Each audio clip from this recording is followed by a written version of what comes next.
Naku po, Tito Soto, Senate President Tito Soto, delikado dahil kakasuhan ng isang grupo ng mga abogado sa Korte Suprema. Nako, indirect contempt daw ito mga kababayan. Nako, masamang balita po ito para kay Senate President Tito Soto. Ayan, balita po yan ngayon mga kababayan. Saang balita ngayon? Ayan, basahin po natin yung buong ulat. Sabi dito, Tito Soto, nakatakdang sampahan ng kaso. Isang grupo ng mga abogado ang naghahanda umanong magsampa ng petisyon sa Korte Suprema laban kay Senate President Vicente Tito Soto III. Kaugnay ng umano'y mga pahayag nito na itinuturing na paglapastangan sa hudikatura. Ayan po mga kababayan. Nako, kawawa. Ayon kay Attorney Ferdinand Topacio, ihahain ang petisyon na humihiling na ideklara si Soto na guilty sa indirect contempt dahil sa mga komentong umano'y lumampas na sa saklaw ng malayang pagpapahayag ng opinyon. Paliwanag ni Topacio, bagamat pinapayagan ang kritisismo sa mga desisyon ng korte, may malinaw na hangganan ito, lalo na kung nagmumula sa isang mataas na opisyal ng pamahalaan na inaasahang magtataguyod ng respeto sa mga institusyon ng Estado. Dagdag pa niya, ang anumang pahayag na maaaring magpahina sa kredibilidad ng Korte Suprema ay may seryosong implikasyon sa tiwala ng publiko sa sistema ng hustisya. Sa ngayon, inaasahang ihahain ang petisyon sa mga susunod na araw habang patuloy na binabantayan ng publiko ang posibleng epekto nito sa relasyon ng lehislatura at hudikatura. Ayan mga kababayan, nako, delikado mga kababayan, no? Isang grupo, marami rin palang galit na mga abogado dito kay Senate President Tito Soto mga kababayan, no? Lalo na't ininsulto niya yung mga abogado, lalo na yung Korte Suprema dahil nga dito sa naging pasya nila sa impeachment kay BP Sara Duterte. Tila hindi siya pabor mga kababayan at hindi daw tama yung naging desisyon ng Korte Suprema. Marami nagsasabi na mas magaling pa daw ito si Tito Soto sa Korte Suprema at tinawag nga ito ng karamihan na Tota Soto daw mga kababayan, na nag-graduate daw sa One Ball University. Ayan yung mga nababasa ko sa comment. Talagang maraming galit mga kababayan dito kay Soto na kala mo mga kababayan na nababasa natin sa comment na parang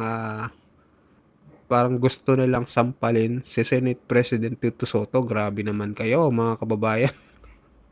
Wag naman ganon. Ayan. So pakinggan naman natin ngayon itong pahayag ni the general's viewpoint ni General Macañas dito sa kanya reaction niya dito sa pagsampa ng mga abogado sa Korte Suprema dito kay Tito Soto. Ayan, title niya dito.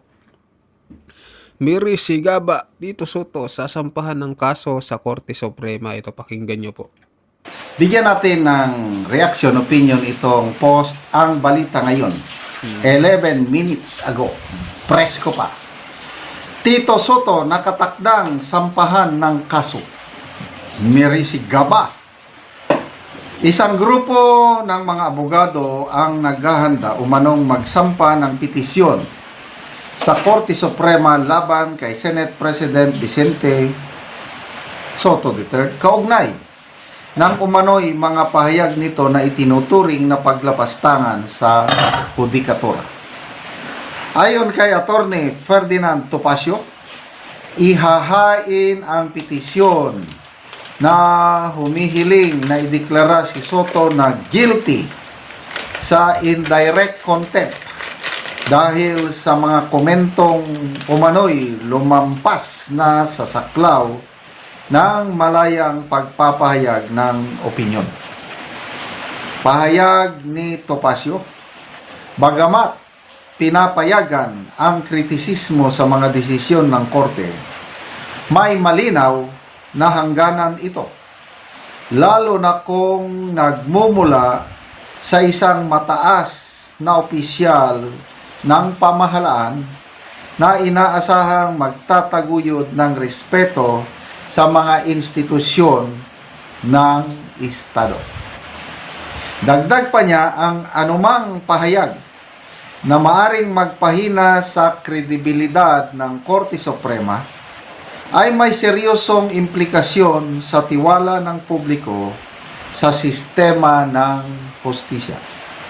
Sa ngayon, inaasahang ihahain ang petisyon sa mga susunod na araw habang patuloy na binabantayan ng publiko ang posibleng epekto nito sa relasyon ng lehislatura at hudikatura.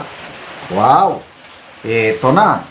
Ako, nung siging magpahayag ng opinion si Senator Soto na grabe ang pagbatikos niya sa 15 Supreme Court Justices, naisip ko na, baka maulit, sa isip ko baka maulit yung nangyari nung unang magdesisyon ng Korte Suprema na dineclare unconstitutional yung impeachment ni VP Sara. Mga anti-Duterte nagsalita laban sa mga maestrado. Ang matandaanan ko lang si Percy Sindanya, congressman, si Richard Hidarian, may isa pa Yun na ba yung pangatlo? I think si Larry Gadon. Yan, tatlo. Grabing mga salita sila. Inakusahan nila ang Korte Suprema na bias, mga tuta ni Duterte, yun. Hindi nakatiis grupo ni na Attorney Topacio, sinampahan nila ng indirect contempt. Indirect contempt. So that was last year. Last year ba? Oh yes, last year.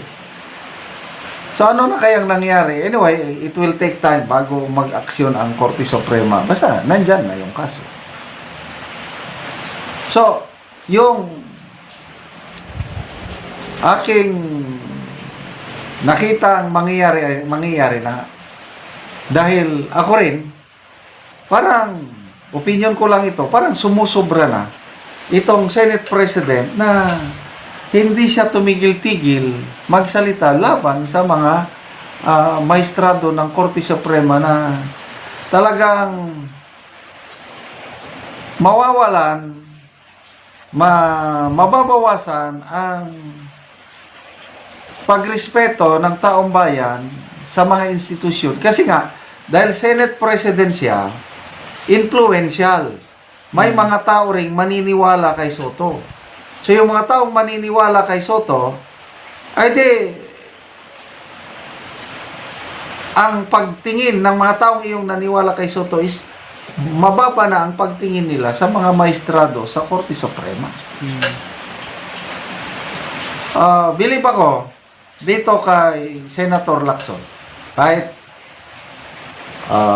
marami ang bumabatikos kay Senator Lacson yung handling niya sa Blue Ribbon Committee hearing. But this time, yung statement niya sa Supreme Court decision, saludo ko. Sabi niya, whether you agree or not, whether the Supreme Court justices are at fault or not, we must respect, we must obey the decision of the Supreme Court. Period. Dapat ganun. So, salamat po, Attorney Topacio. I don't know sino pa ang matandaanan ko, yung mga nagsampa noon kina Hidarian, Gadon, at sindan niya, sina Attorney Mark Tolentino. May grupo sila dyan ng mga abogado eh.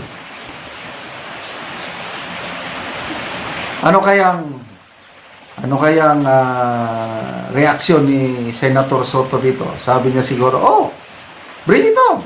Kaya ko yung harapin. Wala akong kinakatakutan.